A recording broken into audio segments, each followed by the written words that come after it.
Ayan mga kapatid, para sa mga maliitang deployment, 48 pang 48 core na ODF. Ayan, brand po is D-Tech. Ayan, silipin natin yung loob. Ayang loob niya, mga laman loob niya. Okay. Uy, parang may naipit ah.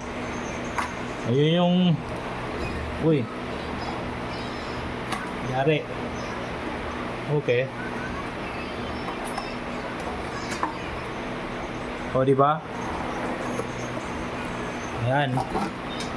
Ako po yung naghahanda. Ito, 48 core.